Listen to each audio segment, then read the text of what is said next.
कार्तिक कृष्ण पक्ष की त्रयोदशी तिथि के दिन धनतेरस का पर्व पूरी श्रद्धा और विश्वास के साथ मनाया जाता है। धनवंतरी के अलावा इस दिन देवी लक्ष्मी और धन के देवता कुबेर की पूजा करने की मान्यता है। इसी दिन को मनाने के पीछे धनवंतरी के जन्म लेने की कथा के अलावा इसके बारे में एक दूसरी कहानी भी प्रचलित है। कहा जाता है कि एक समय भगवान विष्णु जी मृत्यु लोक में विचरण करने के लिए आ रहे थे। तब लक्ष्मी जी ने भी उनसे साथ चलने का आग्रह किया। तब विष्णु जी ने कहा कि यदि मैं जो बात कहूँ तुम अगर वैसा ही मानो तो फिर चलो। तब लक्ष्मी जी उनकी बात मान गई और भगवान विष्णु के साथ भूमंडल पर आ गई।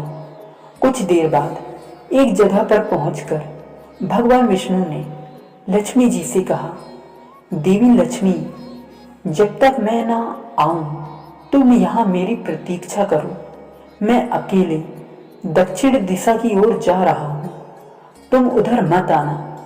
विष्णु जी के जाने पर लक्ष्मी जी के मन में कौतूहल जागा कि आखिर दक्षिण दिशा में ऐसा क्या रहस्य है जो मुझे मना किया गया है, और भगवान स्वयं चले गए। लक्ष्मी जी से रहा न गया और जैसे ही भगवान आगे बढ़े लक्ष्मी जी भी पीछे पीछे चल पड़ी।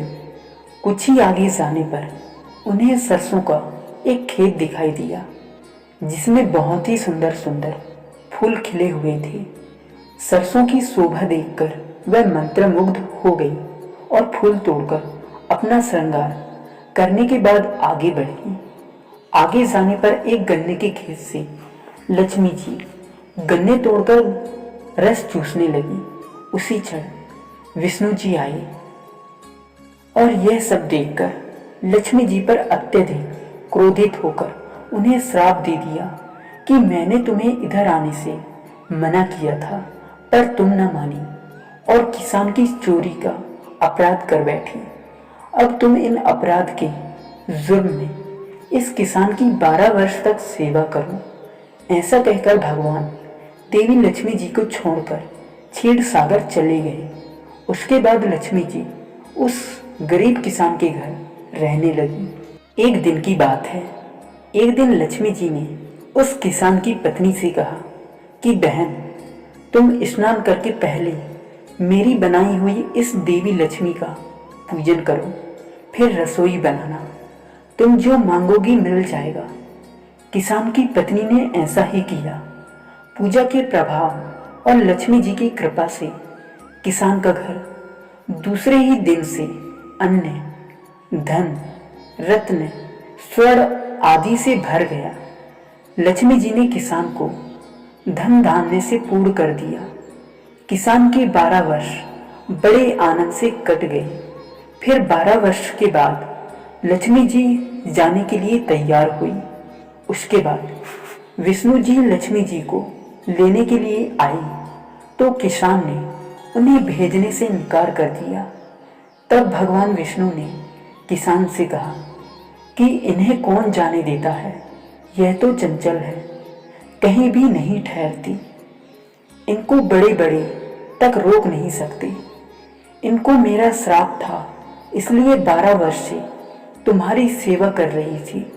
तुम्हारी 12 वर्ष सेवा का समय पूरा हो चुका है। किसान हस्तपूर्वक बोला कि नहीं, अब मैं लक्ष्मी जी को नहीं जाने दूंगा। तब लक्ष्मी जी ने कहा कि हे किसान, तुम मुझे रोकना चाहते हो तो जो मैं कहूँ वैसा करो। कल तेरस है, तुम कल घर को लीप पोत कर स्वच्छ करना और रात्रि में घी का दीपक जलाकर रखना और सायं काल में मेरी पूजा करना और एक तांबे के कलश में रुपए भरकर मेरे लिए रखना। मैं उस कलश में निवास करूंगी, किंतु पूजा के समय में मैं तुम्हें दिखाई नहीं दूंगी। इस एक दिन की पूजा से वर्ष भर में तुम्हारे घर से नहीं जाऊंगी। यह कहकर वह दीपकों की प्रकाश के साथ 10 दिशाओं में फैल गई। उसके बाद अगले दिन किसान ने लक्ष्मी जी के कथानुसार पूजन किया।